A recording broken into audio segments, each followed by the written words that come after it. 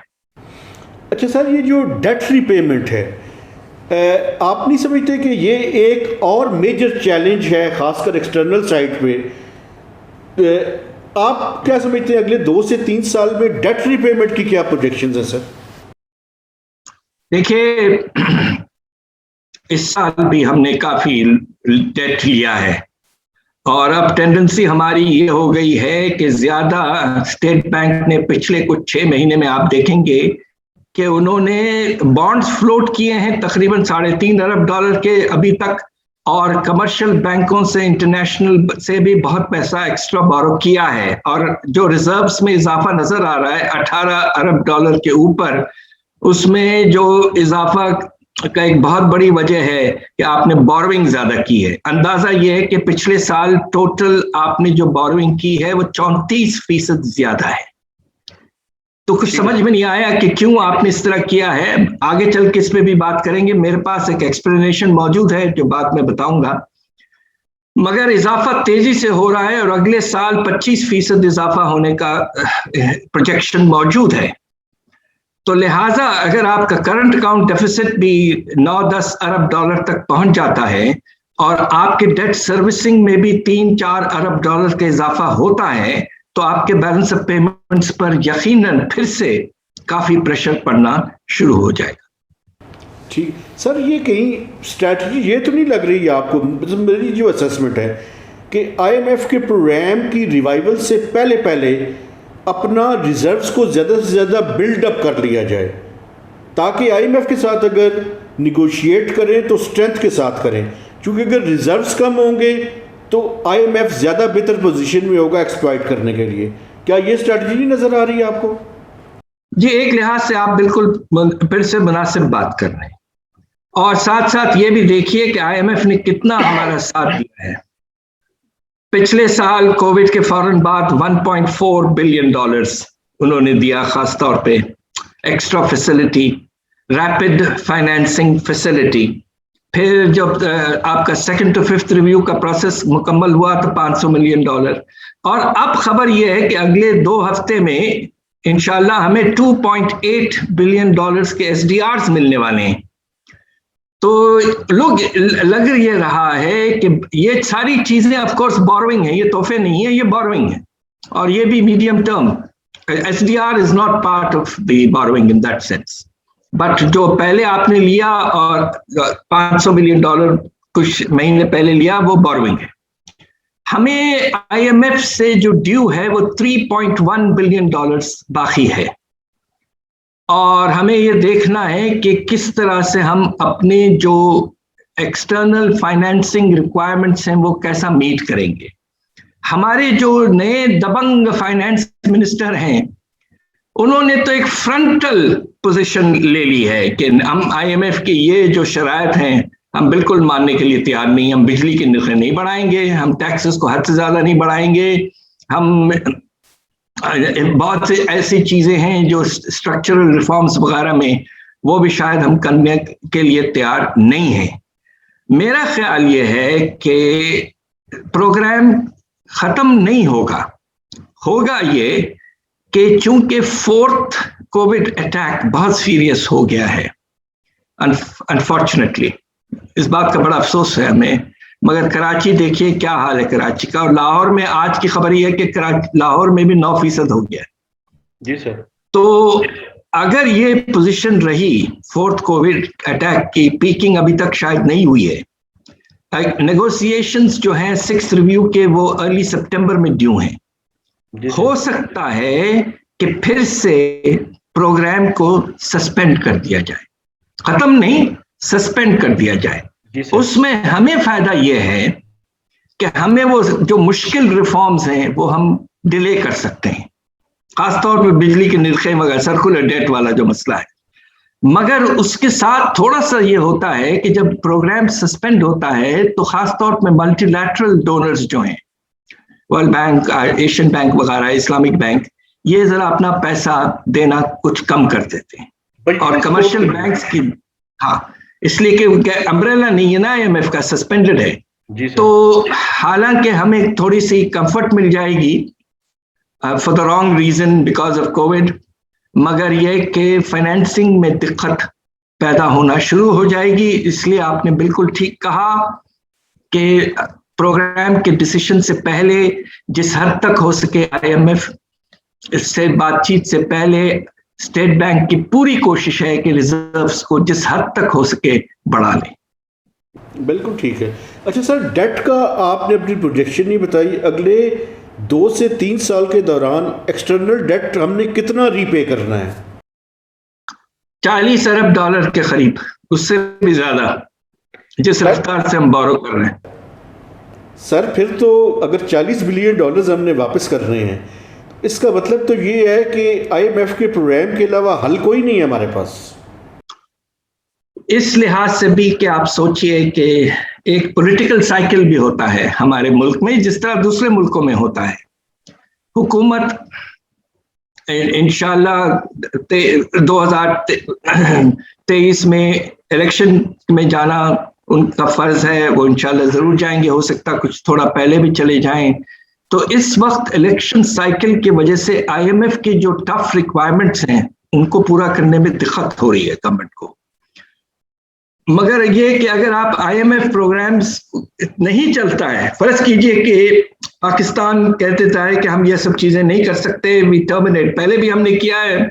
In fact record ہمارا یہ کہ 22 میں سے 21 مرتبہ ہم نے پروگرام کو بیچ میں چھوڑ دیا ہے. یہ ایک پروگرام تھا پچھلی حکومت کا جو پورا ہوا, مگر اس کو چھوڑنے میں خطرہ یہی ہے کہ آپ کو اپنے کرنٹ اکاؤنٹ ڈیفیسٹ کو سخت کنٹرول کرنے کی ضرورت پڑے گی. تو گورنمنٹ جو ہے ایک طرح سے بیچ میں پھنسی ہوئی ہے. IMF کے بغیر بھی گزارا مشکل ہے, IMF کے ساتھ بھی گزارا مشکل ہے, اس لیے کہ ان کے جو ریفارمز ہیں وہ بھی کرنے ہیں. تو لہٰذا حکومت بیچ میں کھڑی ہوئی ہے. اب دیکھیے ہمارے جو دبنگ فائنانس منسٹر ہیں وہ کیا کرتے ہیں. سر ایک وقفے سے پہلے ایک سوال جو ہے وہ ہے سر, کیا اس ٹائم ضروری نہیں ہے کہ ہم امپورٹس پہ کچھ میجرز لیں, جو نان ایسنشل امپورٹس ہیں ان کو کرٹیل کرنے کی کوشش کریں. دیکھیے اس کے برعکس ہم نے بجٹ میں بالکل اس کی اپوزٹ اقدامات لیے ہیں. آپ نے گاڑیوں کی قیمتیں کم کر دی. اب آپ مجھے بتائیے کہ سب سے لگژری آئٹم پاکستان میں کیا ہے؟ گاڑیاں ہیں. بالکل. اور گاڑیاں کے آپ نے ٹیکس کم کر دیا, نتیجہ یہ کہ امپورٹ تقریباً پچھلے سال 2 گنا ہوا ہے, اور اب پتہ نہیں اب کتنا زیادہ ہوگا. اور وہ خوشی سے کہہ رہے ہیں ہمارے انفارمیشن منسٹر کے جی سیل ریکارڈ لیول پہ چلے گئی ہے. بھائی اگر ریکارڈ لیول پہ گئی ہے تو امپورٹ بھی تو ریکارڈ لیول پہ گئی ہوگی گاڑیوں کی. تو بات یہ ہے کہ پاکستان نے امپورٹ لبرلائزیشن جسے کہتے ہیں کہ امپورٹس کو کھول دینا ہے, اس کی پالیسی کو میں سمجھتا ہوں کہ ایک حد سے زیادہ کیا ہے. اور اس کی وجہ یہ ہے IMF جو ہے چونکہ وہ ایک ویسٹرن پاورز کو ریپرزینٹ کرتا ہے, وہ یہ چاہتے ہیں کہ مارکیٹس کھلے رہیں. تو IMF مسلسل ہر پروگرام میں پچھلے پروگراموں میں کوشش کرتا رہا کہ ہم اپنے ٹیرفز جو ہیں, امپورٹ ڈیوٹیز جو ہیں ان کو کم کریں. میں جب وزیر تھا, آپ کو حیرت ہوگی 90s میں, لیٹ 90s میں, اس وقت جو ہائیسٹ کسٹم ڈیوٹی کا ریٹ تھا وہ 120% تھا. جی سر. آج ہائیسٹ ریٹ جو ہے وہ 20%, صرف 20%. جی سر. اور جو مختلف ریسرچ کی گئی ہے, ورلڈ بینک کا ایک کوانٹیٹیو انڈیکس ہے of tariff and non tariff protection, Pakistan اس وقت ساؤتھ ایشین ملکوں میں سب سے زیادہ کھلا ہوا ملک ہے, اوپن. ہمارے tariffs plus non tariff restrictions are much less than certainly India and to some extent Bangladesh. تو ہمیں میڈ ان پاکستان کی بات کرنی چاہیے. وقت آج ہی میں پڑھ رہا تھا کہ کہیں ذکر ہوا ہے میڈ ان پاکستان کا, تو اچھی بات ہے. ہم یہ نہیں کہہ رہے ہیں کہ ٹیرفز کو آپ 120 پہ لے جائیں، مگر یہ کہ آپ مناسب پروٹیکشن دیں. دیکھیے 2 چیزوں پر پروٹیکشن دینا بہت ضروری. ایک آپ کے جو ایگریکلچرل آئٹم ہے، اب آپ نے جا کے کاٹن پہ جو ٹیرف ہے اس کو تقریباً ختم کر دیا، تو آپ نے کاٹن فارمر کو تو پروٹیکشن دیا ہی نہیں ہے. دوسری طرف ہندوستان ایگریکلچرل امپورٹس پر 60% ٹیرف لگاتا ہے آن ایوریج. اسی طرح تو انہوں نے اپنے ایگریکلچر کو ڈیولپ کیا ہے. اور دوسری طرف جو امپورٹڈ کنزیومر گڈس ہیں نان اسینشل خاص طور پہ، ان پہ تو کم از کم. اچھا اب یہ ایک اور نظام شروع کر دیا ہمارے ایف بی آر نے، ایڈیشنل ڈیوٹی، ریگولیٹری ڈیوٹی. اللہ جانتا ہے یہ کیا چیزیں ہیں، یہ بالکل نان ٹرانسپیرنٹ، بالکل غلط. جس آئٹم پہ چاہیں لگا دیتے ہیں 60-80. دیکھیے ٹیرف مسٹ بی ٹرانسپیرنٹ، خاص طور پہ جو ہمارے ٹریڈنگ پارٹنرز ہیں، دے شوڈ نو، اور ہمارے انویسٹرز کو بھی پتا ہونا چاہیے. تو ٹیرف جو ہمارا ہے، customs tariff should be all inclusive اور بالکل واضح ہونا چاہیے. یہ نہیں کہ آپ ایس آر اوز کے تحت کچھ 1-2 آئٹم میں کم کر دیتے ہیں، کچھ آئٹم میں بڑھا دیتے ہیں. یہ سراسر غلط نظام ہے، یہ نان ٹرانسپیرنٹ نظام ہے، and that has to stop. Sir ایک آپ ہمارے ساتھ ہی رہیں، ایک وقفہ لیتے ہیں، وقفے کے بعد دوبارہ آپ کی خدمت میں حاضر ہوتے ہیں.